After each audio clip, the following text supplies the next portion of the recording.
Welcome all of you to this session with the Global Alliance of NGOs for Road Safety. Today we're going to talk about Europe, and we're going to talk about the action plans for Europe and the Western Balkan states. And with us we have two participants from transport community, and they will introduce themselves briefly, and they will also we have an agenda here that I'm putting up very soon, where we will start talking about the action plans for Europe. But before we get started, I think it would be helpful just to know who's on this call.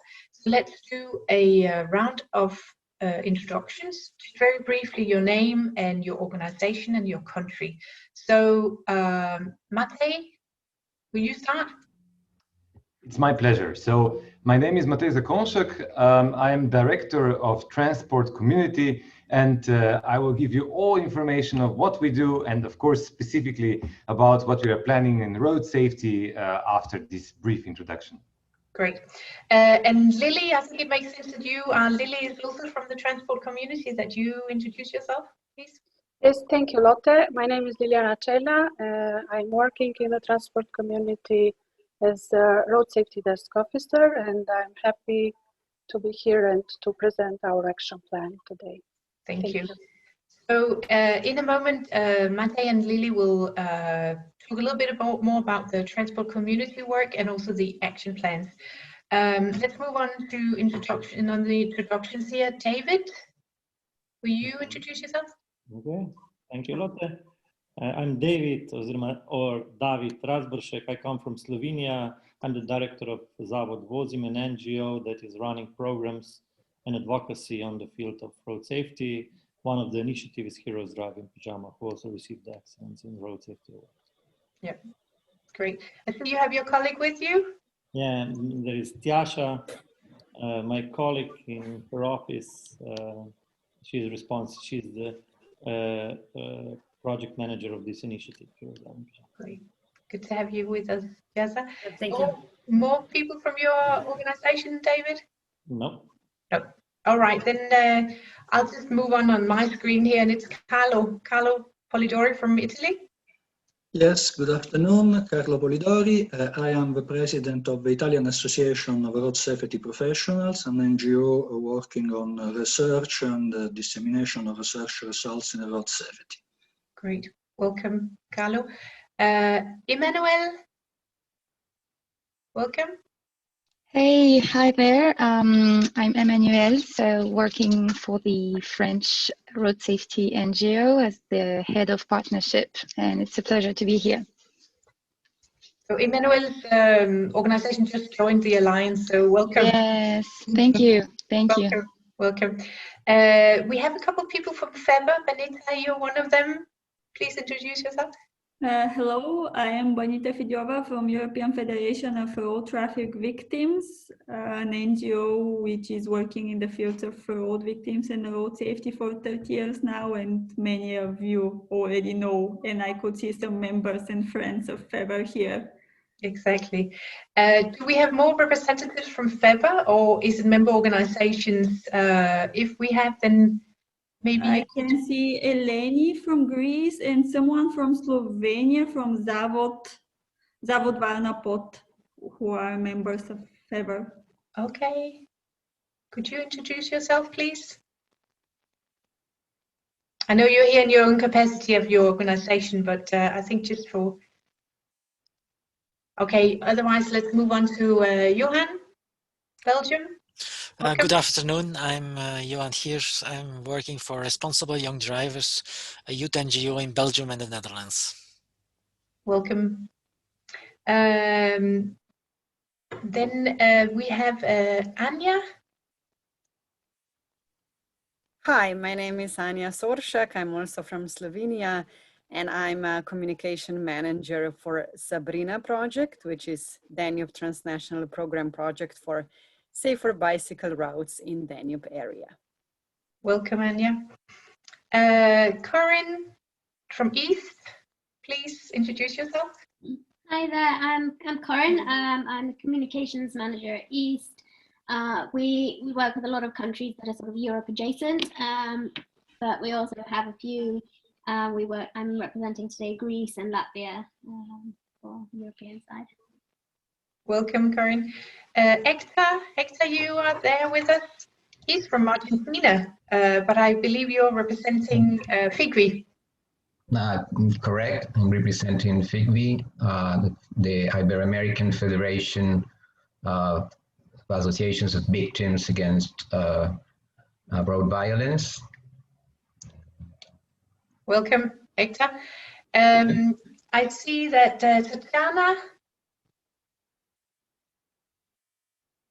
Tatiana, you're with us? Can you hear us? Tatiana is from my team, but I think part of the team of Transport Community. All right, would you? Okay, welcome. Thank you. Nice to have you with us. Then I see that, yeah, Eleni, are you able to connect? Looks like you're connecting. And then there's a name here that I don't know who is, but if there's anyone else who haven't introduced yourself, then please do so. It's Albert, and Albert is also part of my team taking care of the policy side. So that's the last person I think on the list, but I'm not sure if we're looking. Very good. Very good. And then Liz from my team, Liz Mann. Hi there. Hi, Liz is our communication manager, and she will be helping with managing the chat function and everything. She's also the one who let you in, so you should be very thankful for her. She's the one with the power. Good. So without further ado, thank you very much for joining us, and let's get started. I'll just try to share my screen here, and we have been quite excited. We started this. We started having communication with Matej and his team from the transport community a couple of months ago, and we could see there was a lot of sort of overarching things that that you're doing that could be quite good for our members to know about and be informed about. So that's the purpose of today, having a Q&A session where we can explore what the work that you're doing on the action plans with the EU member states and the Western Balkan states. As well as having some questions. We might have some questions to that. You have already raised some when you signed up for this session. And then we would like to have a discussion on opportunities for collaboration. But before we get started, this is the agenda for today. So we encourage you to ask your questions in the chat function. And also later on, we would like to open the floor for suggestions to how can we work together. We hope for a constructive dialogue here and communication and session here. So please contribute to that. The Global Alliance that you're part of, we have members, 254 members in 92 countries, and this is the distribution of the members. We see at 27% of our members are in Europe. And if we zoom in on Europe, this is EU members from the EU, it's 40 of our members there. UK just left EU, but Switzerland, Norway, and UK, 11, the Eastern and Central Asia, and then 1 in the Western Baltics, and that's in Kosovo. One of the things that we're quite interested in also exploring with you is that a year ago we received a commitment from the EU on behalf of the member states. It was Violeta Bulc who handed it over to us, which was a commitment to safer roads. And I have a picture here zooming in on what the commitment is. It is a commitment to reduce the number of fatalities and serious injuries on European roads by 50% by 30.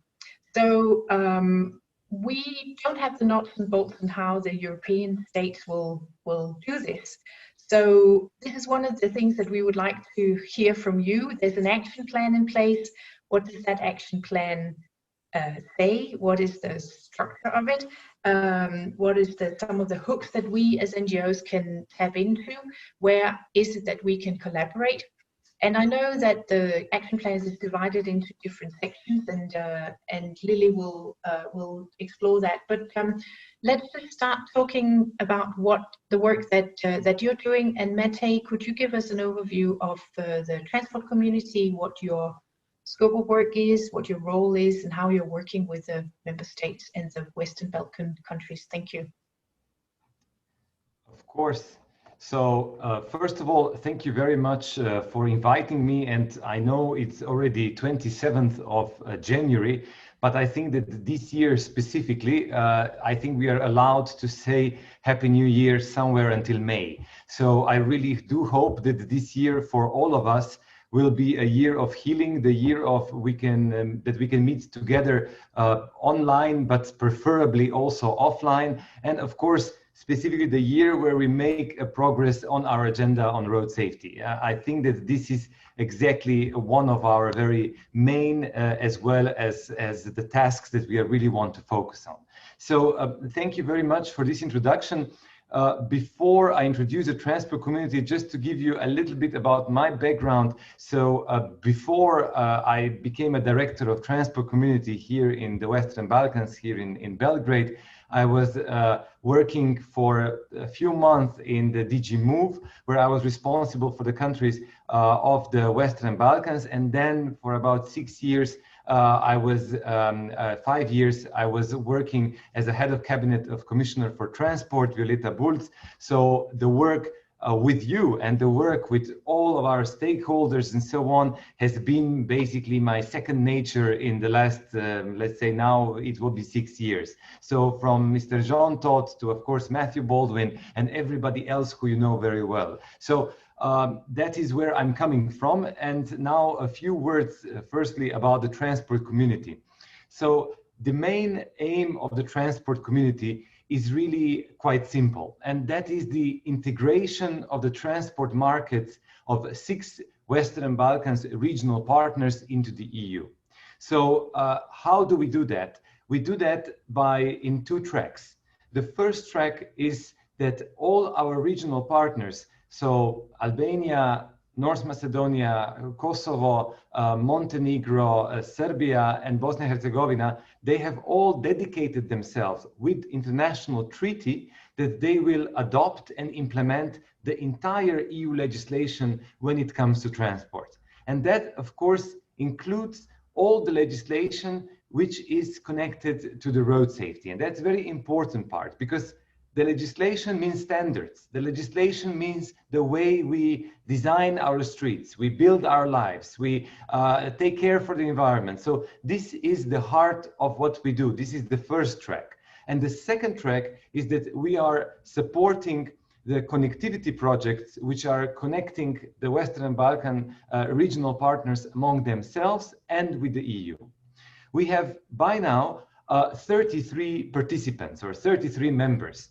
So we have the entire EU, which is represented by the European Commission, and then we have 6 regional partners in the Western Balkans, which I just mentioned before. So our priorities are, our first priority in the terms not being the most important, but one of our priorities, we have 4 priorities. The first one being the rail, the second one being transport facilitation, or in other words, borders. The third one is roads. And the fourth one, but definitely not the last one, is road safety. So here we brought our priorities to the highest political level on the Ministerial Council of the Western Balkans, which takes place every year. The latest one was on the 26th of October, where the action plans on all these 4 areas, so rail, transport facilitation, road, as well as road safety, was adopted. So, and of course, today we will be focusing our discussion, our talks, of course, on the road safety part. Here, I have to say that talking about road accidents with fatalities and seriously injured, in the Western Balkan partners, we share the same view and the same aim as any other EU country. So no death or seriously injured on the Western Balkan roads by 2050. And to achieve that, the transport community has really a mission to support Western Balkan partners to make road safety really a priority and safe for everybody. And this is really not even a political priority, but is our really moral imperative. So secondly, what is the situation in the Western Balkans? So what are some facts and figures that we can give you? So the one thing that we do know is that the economic cost of the road traffic crashes at the national level here in the region remains very high, and also higher than in the comparative to the EU. For example, the national estimate in the place this costs somewhere between 1.6% of the GDP in Albania, 4% of GDP in Bosnia and Herzegovina, and 2% of GDP in Serbia, looking only at the GDP. Of course, the costs of the lives being lost are countless. Now, the effectiveness of road safety policies to date can also be looked by the number and reduction of road death. And in 2019, the region had 1,314 fatalities and 44,708 seriously injured. So every year is reported a slight decrease resulting with the reduction of fatalities by approximately 26% compared to the baseline of 2010. But still, in the Western Balkans, the rate is about 73 people killed on the roads per 1 million inhabitants, which is very high in comparison with the EU, where this number is around 51 people killed on road per 1 million inhabitants of 2019 year. Now, saying that, these numbers are very absolute, but one thing that we do know that these numbers are perhaps not 100% reliable in the Western Balkans, because we still have the problem with the methodology, and this is one of the basic problems that we have. So I would take these numbers also with a pinch of salt, and perhaps with a realization that perhaps they are more on the lower side than what is actually realistic number according to the methodology by the EU.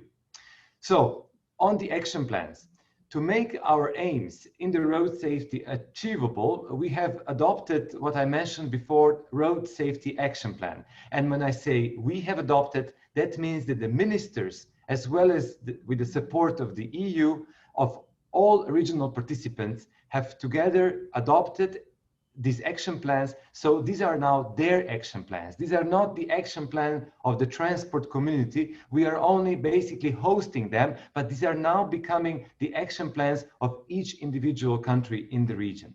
And these action plans are there to promote safety management, safer infrastructure, and protection of the road users. And its actions are really strive to support our Vision Zero. So the objective to encourage the best regional practices as well.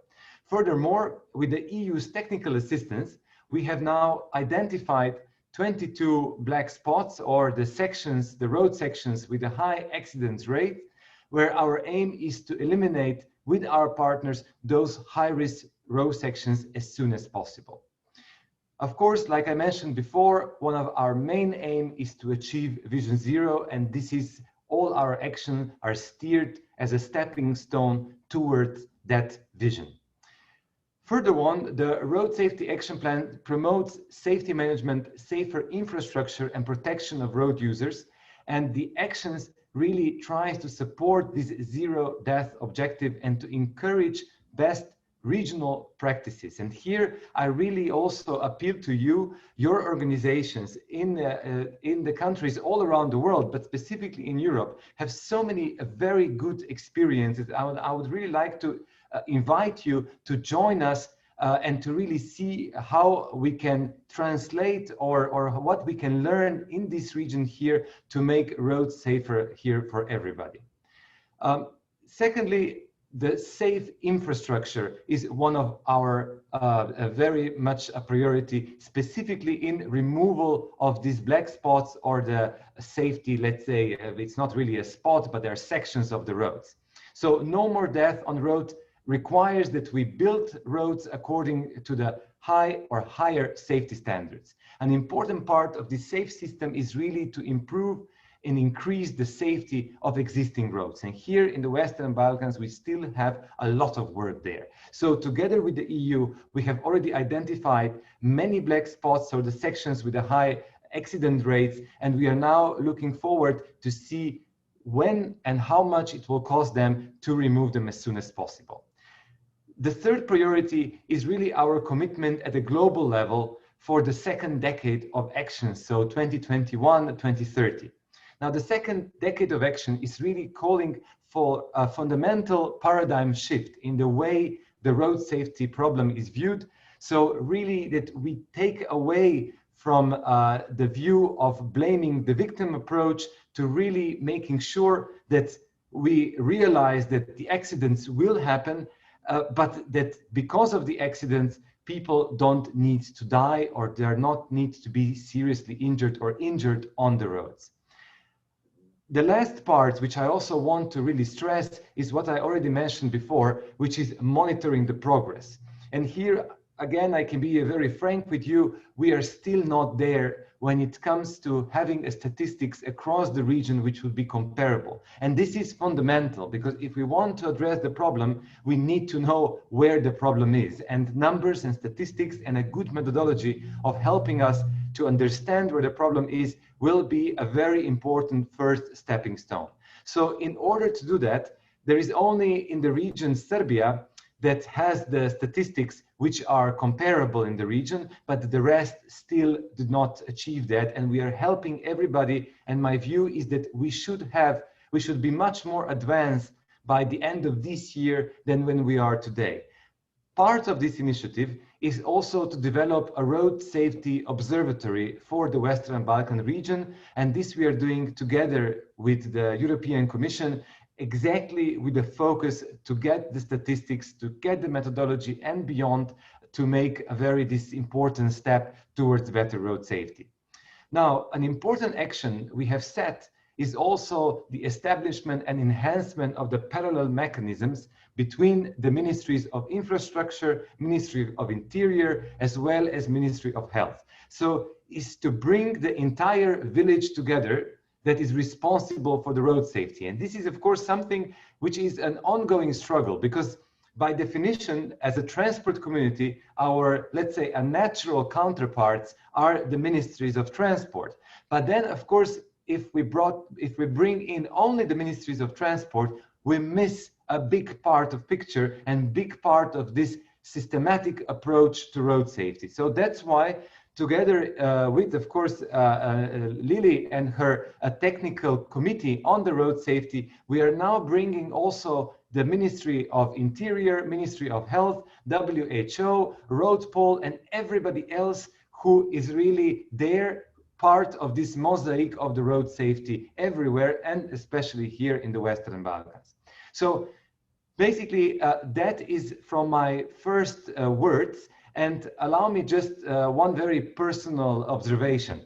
While I was preparing today for this meeting, I really realized again, and I realized this over and over again, that how important is your work as NGOs. Because I have to say, and again, I want to be very frank and honest with you, road safety is everybody's priority. But at the same time, when we come from the words to the actions, then this priority is sometimes not as clear as I would wish it to be. Because of course, nobody in this world, no politician will say that road safety is not a priority. So, but of course, what we need to see is that these words become a concrete actions. And for that, the money is needed, dedication is needed, cooperation between different ministries, different organizations is needed. And the one people where I always know that the road safety is really a priority, not only in words, but also in deeds, is organizations such as yours. And that's why I really would like to thank you for your daily dedication and a real genuine dedication to road safety. So thank you again. And of course, I'm here now for a discussion. I'm very happy to try to answer any questions that I have. And of course, to welcome you to try to cooperate and to make real progress, not only for the Western Balkans, but for entire Europe and in that, for the entire humanity. Thank you. Thank you very much, Matej, and thank you for the words. I agree with you. This is where the work is done in this group here. In the interest of time, let's move to Lily Cela from also from the transport communities. Lily is responsible for the for road safety, and you will take us through the action plan. And if you have any questions, please put them in the chat function. Lily, take it away. Thank you, Lotte. I believe that you now see my screen. Yes. And I hope it's full screen already. It's not.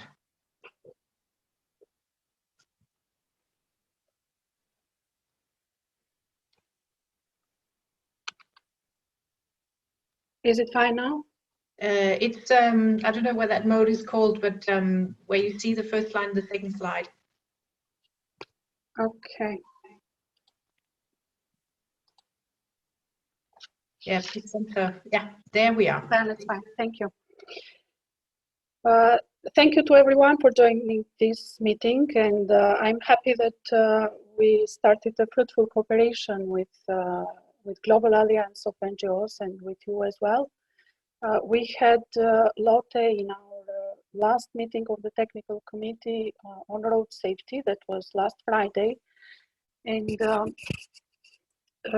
we shared your work and especially the guide that you had produced in the safer cycling for EU and Western Balkans as well to our technical committee members, and hoping that that guide will be scaled up at some of the regional participants where cycling is present. As you heard from the Matej's speech, we're having an action plan which we lately adopted at the highest level of the ministers of transport, which are also our signatories.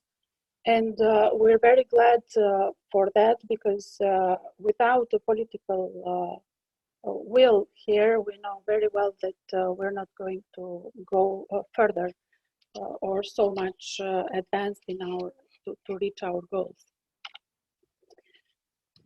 Our action plan, it is having the aim of 0 deaths and the objective going towards 0 by 2050.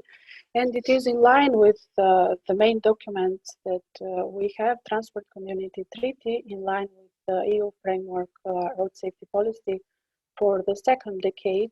And also it is in line with the Road Safety Declaration, which was endorsed at the minister level in Liljana previously, and the latest declaration held in Stockholm in February 2020. The action plan, it promotes the main pillars of road safety, and also, despite of that, it promotes also, and quite good work that we're working, it is using our institutional structure and enhancing cooperation between all the sectors or road safety actors that are playing the main role on moving forward the agenda of the road safety. And with that, we're exchanging also best practice experiences and bringing here in the region also good examples from member states or other regions in the world. Situation in Western Balkans, as you saw, as you heard some of the figures said before, it is quite high, the average of road deaths compared to the EU average, and it is 22 people more per million. In the period of 2010-2019, we reached just half of the goal that was set. So instead of 50%, we were in 26 and 25% for serious injuries. The last year that we left behind was quite positive on the figures on the road deaths and serious injuries. although it was quite difficult in terms of the pandemic situation. And some of the regional participants are having quite good results on the reduction of fatalities and serious injuries. But the figures are going to be by April ready from the national statistics offices. The action plan that is drafted, it is not an action plan of the transport community, as it was said before. It was drafted in consultation with the technical committee members. For just an explanation, technical committee members in our group are representatives of ministries of transport and road authorities. But despite of that, we have made a call and we're extending the invitation to the Ministry of Health, Ministry of Interior, and Ministry of Education as well. This draft had several steps before the adoption, being that technical level, being that at regional steering committee level, which it is a decision-making level, and then finalized with the endorsement last year. I'm going through some of the main actions that we have in the action plan and we have treated during our work this latest months. The main and quite important in this stage, it is drafting a road safety strategy and action plan for the new decade. 5 out of 6 regional participants are without a strategy for the next decade, and we started pushing for that work, and in cooperation with the EU delegation and Commission, we want that these strategies to be drafted and adopted soon, but to have also the main elements and be in line with you, to have the same system principles element adopted, and also the main goals, 50% reductions of fatalities and serious injuries by 2030. In that respect, we brought in the last meeting an example of the member states, one of the member states which already had adopted the strategy and started this work 2 years before. So it was quite really interesting for our region to hear that in order to have the main documents in place in the right time, they should think for that and work quite before. The second measure, it is quite sometimes seen as a political one, but we're putting that because we bring our issues and our gaps, our needs and challenges, we bring to the highest level, to the political level very often. And one of that, it is coordination body. Here on the right side, you see some of the main issues that are facing the region and the current state of the coordination body. It is true that the coordination body exists at the legal basis, and they are all fine with that in their laws. But how much often, or does that coordination body is having a meeting at all? Does that coordination body have an agenda? And does that coordination body, it is just that composed from the ministers, or it is also the technical level, road safety experts there that can lead on the technical level.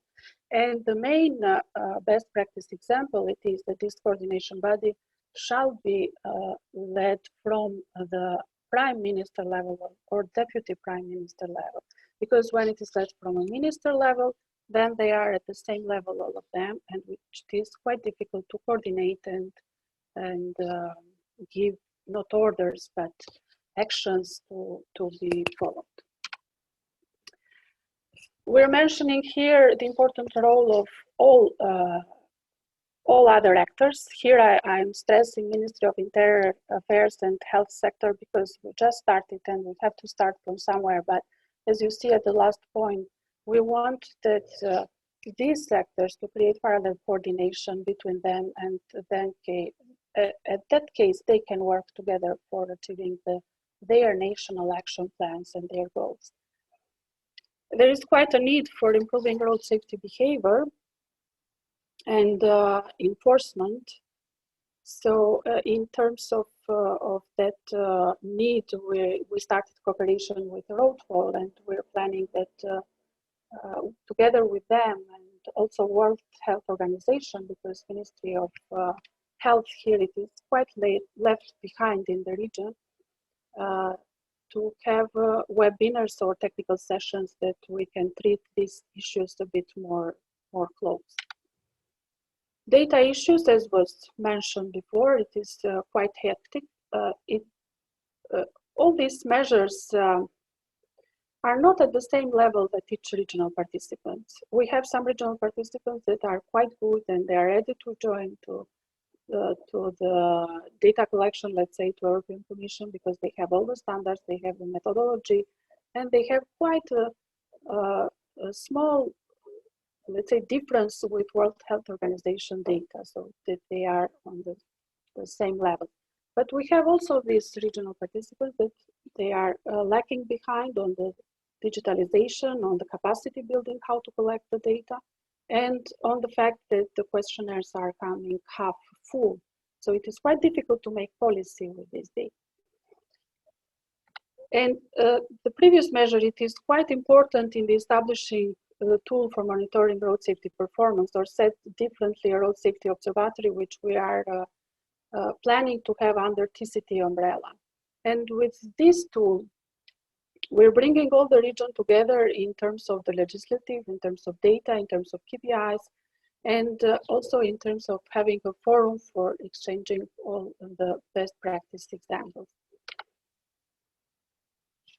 The pillar of the safe infrastructure, we have previously released quite interesting reports, and one of them was the road safety inspections in 22 sections of the core and comprehensive network of the Western Balkans, which are identified with highest number of the fatalities and serious injuries. On these sections, it was the length of them, it was 580 kilometers, which it is more than 10% of the actual network. So more of the 10%, it is high risk section, which are risking to death many road users, many drivers. Out of them, we have finalized now 300 kilometers, where we have the detailed designs for improvement for the next stage, for having the works on these sections, which it is around 18 million euro. The final report will be now in February, and the region, it is ready to start working on improving this. Despite of that, this measure was handled together with the road authorities and the people in charge for road safety inspection for roads in the region. So in that context, we gave a practical example how the road safety inspections are done and how they can carry out the studies. Protection of vulnerable road users. One of the measures it is that at the national level, each of the regional participants shall have or shall develop a specific program for protection of vulnerable road users. On the right side, you see that actually just one of the regional participants is having that, and the others are lacking. So we either bring that as a good example in the region and share their program in order that the others start working on that, or we're bringing also to the level of capacity building needs, and we work then further in having types of trainings on that. These are the road shows. We followed up immediately, getting into actions after endorsement of the action plan at the Ministerial Council. There were held 5 road shows, and we're expecting next month to have the 6th one. How are organized road shows?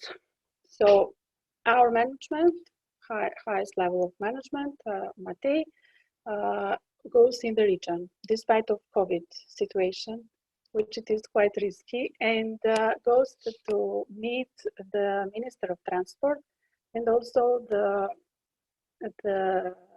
head of delegation of European Union. Together, and also we have with us always, we have had Matthew Belfin, which is very supportive in our actions.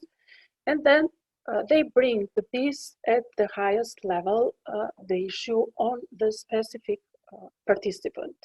So we're going through the actions with one participant, but with wider group of road safety actors. After we finish the panel of the highest level, we go in another technical level panel where we treat these issues with quite frankness and openness from the regional participants. Otherwise, if they are not open with us, we will not know where are the challenges and needs that they are needing. And we finalize the roadshow again with the high-level panel, and we're reporting on the issues that we had in that country or regional participant, how we're calling that. This is technical assistance needs. This is the gap that we found out after the roadshows. So for each of these pillars, we have here the abbreviation of each of the regional participants on what we are going together to work. It's not just transport community, but also the regional participants at national and community level should start working on that. And yes, we have a monitoring mechanism. Twice per year, we're monitoring all the actions and the progress that the region is doing. Of course, we're not expecting that one measure to have the same progress in each regional participants, because some of them are working more in one measure than in the other. So we're happy on that they are moving forward to this agenda. And we have included here also the implementation phase, which it is very important because especially when we're monitoring the legislative transposition, it might be easier than implementing that. And this is all at the technical level about our action plan. Thank you very much for following my slides. And over to you, Lotte. Thank you. Thank you. Thank you, Lily, for this comprehensive overview of the action plans. I want to jump into questions right away, and I think there's a question from Anya. I think that actually you should ask it yourself if you want to, Anya, and you can unmute your phone. Unmute yourself, and then thank you. Please, it's a question around cycling. Yeah, thank you so much, Liljana and Matej, for all the information and for your presentations. Yeah, since I mentioned before that our project is dealing with safer bicycle routes in the Danube area, that's why the question as it was written there. We focus mainly on the cycling infrastructure safety. Of course, totally agree with everything that also Liljana said, behavior of vulnerable road users, especially bicyclists, is very important too. And it is a reason also for some cycling accidents. But, you know, like the precondition also for more people to bike and for the other things, it's safe cycling infrastructure. So how much attention is given to that, especially now in the new area of life where more and more people hop on their bikes? Thank you. If I may be just answering straight away, thank you, Anya, for your very good question. And you know, cycling is one of my favorite topics because it has the most passionate people in transport. So whatever you say in transport about cycling, you know instantly gets about 3,000 new followers on Twitter, and so on. The community is so dedicated and so passionate, and this is really great. And of course, for a very good reason, because cycling, as you mentioned, it really makes a difference in 1,001 way. Starting with health, but also, of course, with the general health, the CO2 emissions, and so on and so forth. Now, in the Western Balkans, of course, the cycling infrastructure, as you have mentioned, is still far below anything that we would be happy with. Now, within the transport community, strictly speaking, our mandate does not cover cycling, because basically our actions are mainly focused on the core 10T network. So, you know, the big lines going, the big roads going through the Western Balkans, rail lines and so on and so forth. However, one thing that we do take care as part of the road safety is exactly also the safety of the aspect of the safety of cyclists, as well as, of course, all the groups of the users on the road. So there we are trying to promote also the safe cycling as part of the road safety, not part of the infrastructure development, because that, you know, you usually don't have the cycling lanes next to the main corridors, but it is something which is limited to the cities. Now, in the Western Balkans as well, at the moment, there are initiatives supported by the EU, and perhaps, you know, I'm sure you know to some of them, is, for example, for the cycling routes which connects the Sava River all the way to here, to Belgrade, basically, starting in Belgrade and going, well, all across, even through Bosnia to Croatia, and I'm not sure how further on. So at the moment, it's really this kind of cycling lanes, or like, say, cycling routes, if not lanes, that are being developed through the help of the EU, as well as, of course, some bilateral donors, mainly from the EU member states. Saying that, one thing that we are very much stressing is to see how we can promote cycling as also reply to not only the road safety, but also the quality of the air in the capitals. Because as you know, the quality of the air in, specifically during the winter now, in the Western Balkan capitals is one of the worst, let's say, definitely in Europe, if not even beyond. And so the situation in Sarajevo, in Skopje, in Zagreb, it's actually a really hazardous to the health. And of course, cycling is part of this answer. And what is not part of this answer is building, you know, more and more and more and more lanes to already existing infrastructure and so on. So we are trying to put that. But like I'm saying, this really is not the core of what we try to do, but we do try to address it because we see, you know, how important this is in the overall picture of what we are trying to do. Okay, great. Thank you very much. I see a lot of questions coming in now, and I think there's something around NGOs we would like to hear about. How the role of NGOs, how do NGOs get involved in the work, in the action plans? What are sort of the opportunities there for NGOs to push for implementation of the action plans? There's a question around also the Western Balkans and NGOs there. So is that something you could talk a little bit about? What are the opportunities for NGOs to be involved? Where are NGOs' voices needed? Yeah, thank you. So first of all, how do we function? Just a little bit of the structure, so organizational structure, because then it's a little bit more easier to understand where are these points of influence.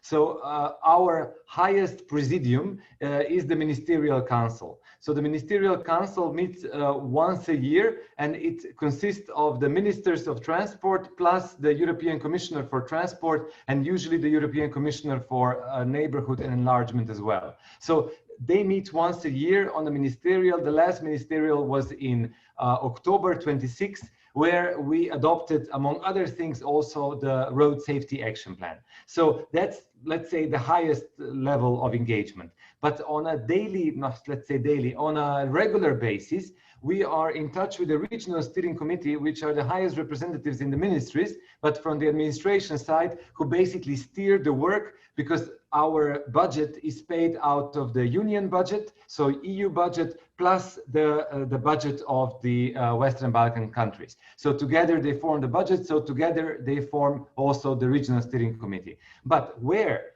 the 95% of work is being done, and this is also the place where I believe your contribution could really be a very welcome, very welcome, is through the technical committee. We have a technical committee on road safety, And the technical committee on road safety meets, let's say, in practice 4 times a year, in theory 4 times a year, in practice more often.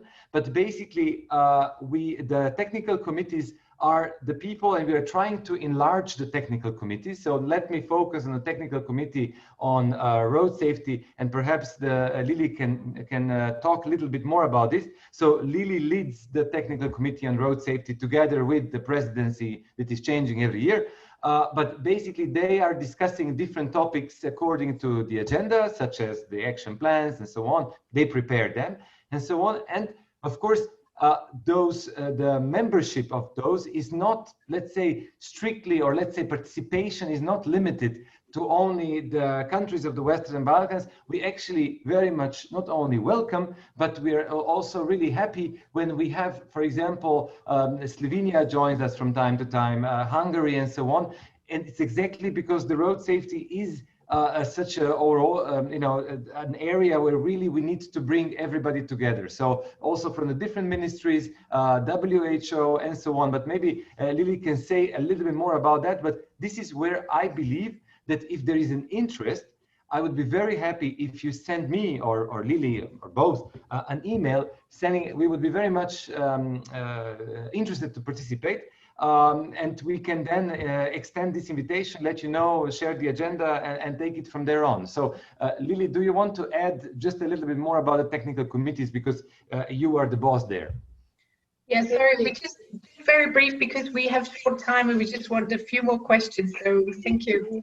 Yes, what I wanted to say that in technical committees we're open to invite all the road safety actors, and one of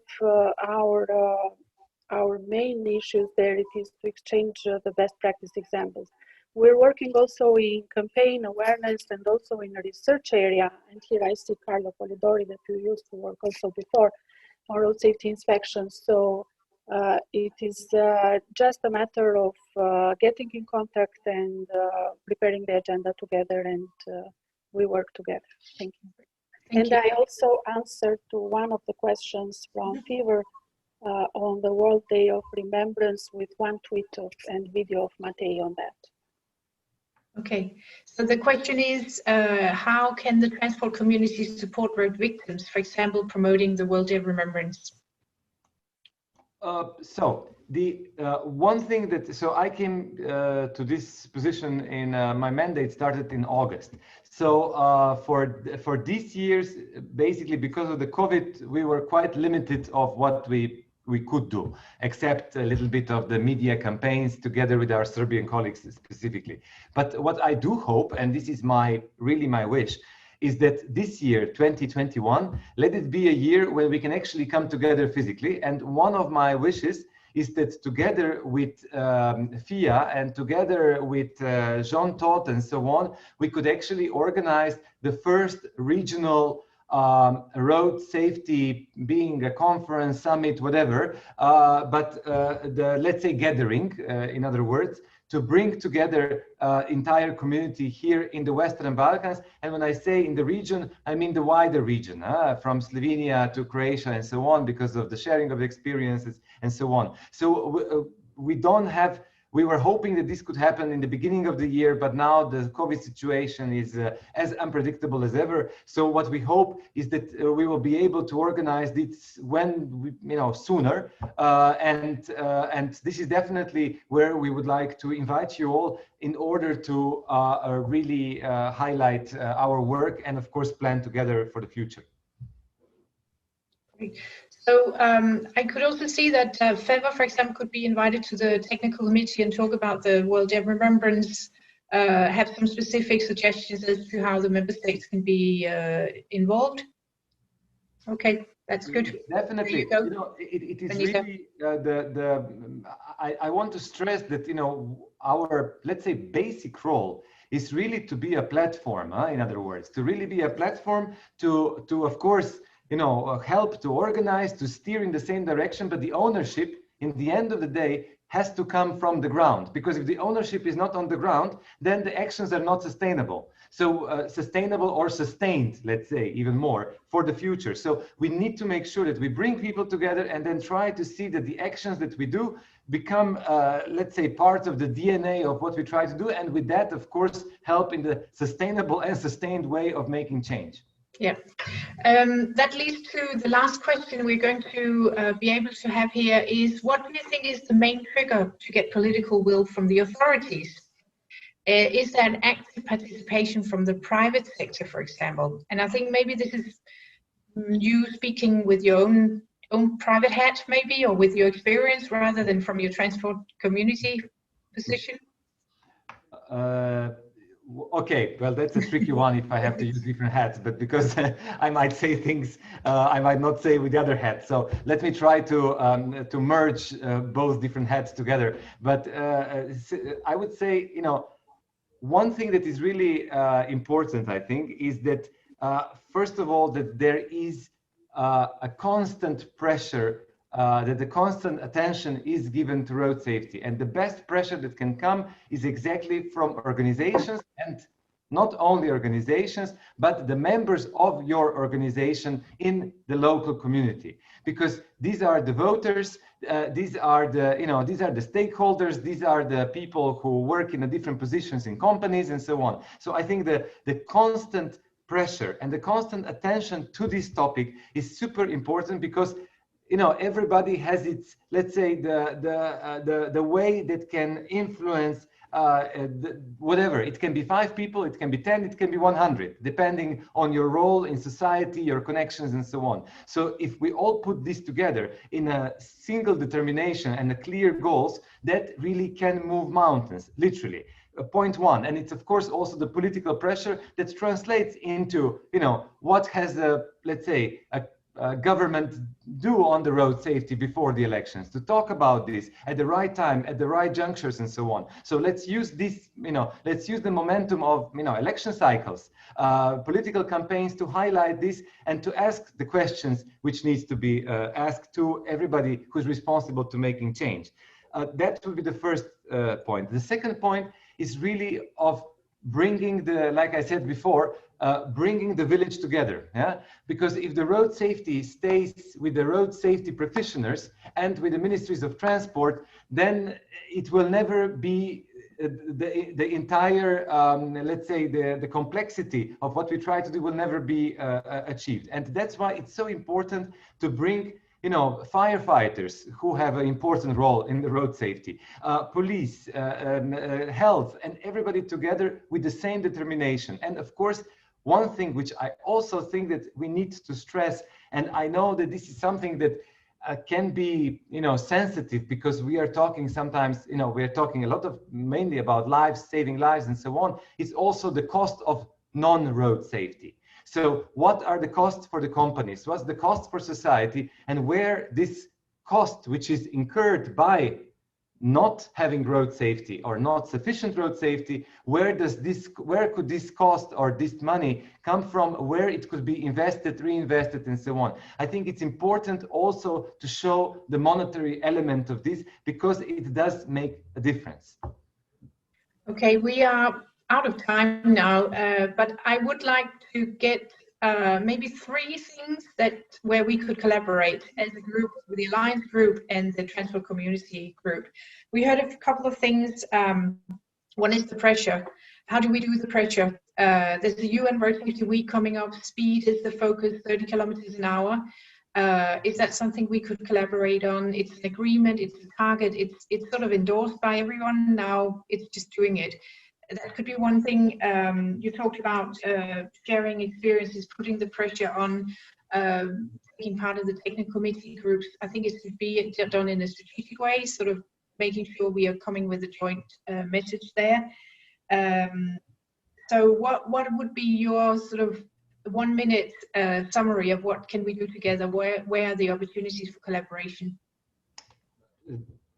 So first of all, on your list of things that we could do, you have mentioned yourself the campaign coming up regarding the speed. We are talking about the 30 kilometers per hour, and this is something which we have time until May. I think it's in May, no? If I'm not mistaken. Yes, it's in May. So basically, I already asked Lily to think, and you know, we have discussed this briefly when we talked, Lotte, a month ago, of how we could make, you know, let's give it a goal, a 30 by 30 or 30 for 30. Let's find 30 places, 30 cities where they would give a pledge to change their speed limits to 30 on 30 streets, you know, on 30 streets in the country or in the 30 streets in the region. I don't know how ambitious we can be, but this is definitely something which we have to put the pressure on, because as we know, the speed really is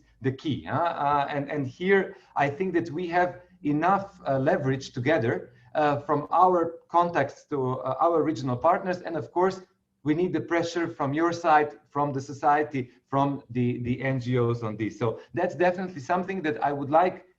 We will send you a proposal from our side, Lily, in the coming weeks of what we could do on that specifically. And the second thing is, I would also ask Lily to think that for the next meeting of the technical committee on the road safety, we just had one 2 days ago or 1 day ago, but for the next one, that we can have a specific, perhaps the topic of the engagement of the NGOs, where where we can present two things of first, what is the, you know, why the NGOs, why do we need them, why they make the life difference, and why they are an ally and not, you know, a threat, but why together we can actually make a change. And the second topic, of course, to present the May campaign, the main UN campaign, and also, of course, see how to get the commitment to change, let's say, 30 to 30. That would be my two things. And of course, you know, I don't speak for at least 1 minute. It's not